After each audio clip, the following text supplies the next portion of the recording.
The desert had a way of telling the truth, and that morning it spoke in heat and silence as the lone rancher rode across the endless plains, dust clinging to his boots and regret riding heavier than his saddle, a man shaped by loss and loneliness, known by no one and needed by none, until fate dragged him beneath the crooked shadow of a dying cottonwood where he saw her hanging upside down, bound by rope like an offering to cruelty, an Apache girl with dirt-streaked skin, torn buckskin, bruises blooming purple against sunburned flesh, yet her eyes burned sharper than any blade he'd ever carried, and in that instant the rancher felt something crack open inside him, because he had seen fear before. He'd seen it in cattle, in outlaws, in dying men, but never in a gaze so fearless, so defiant, so alive. He dismounted slowly, every instinct warning him to leave, because helping her meant crossing a line the West punished without mercy, and Apache blood on your conscience could start a war you'd never survive. Yet still he stayed,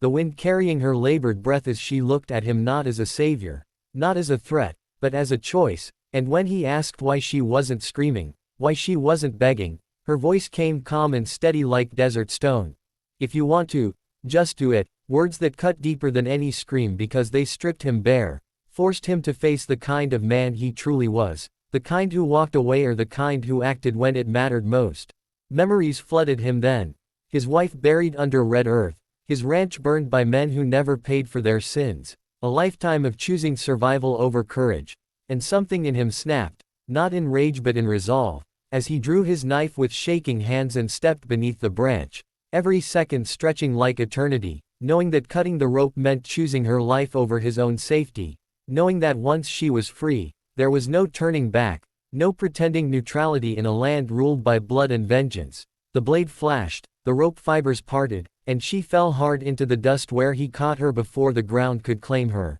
the impact knocking the breath from both of them as the desert seemed to exhale at once, and for a moment they stayed there, tangled in fate and sand, two broken souls bound not by rope but by choice. And when she stood, free and trembling yet unbowed, she did not thank him. She simply nodded, a warrior's acknowledgement, before turning toward the horizon where danger waited, and the rancher realized then that the unthinkable thing he had done wasn't just cutting her free, it was choosing to stand beside her as footsteps thundered in the distance, riders coming fast, rifles glinting in the sun, the past catching up with both of them, and as he mounted his horse and pulled her up behind him, riding straight into the fire he once avoided, he understood that freedom always demands a price, and courage always comes late but never too late. And if this story moved you, if you felt that moment where a single choice changed everything, then you already know why stories like this matter. So don't ride on alone. Subscribe to the channel, because every week we bring you untold West stories of courage, sacrifice,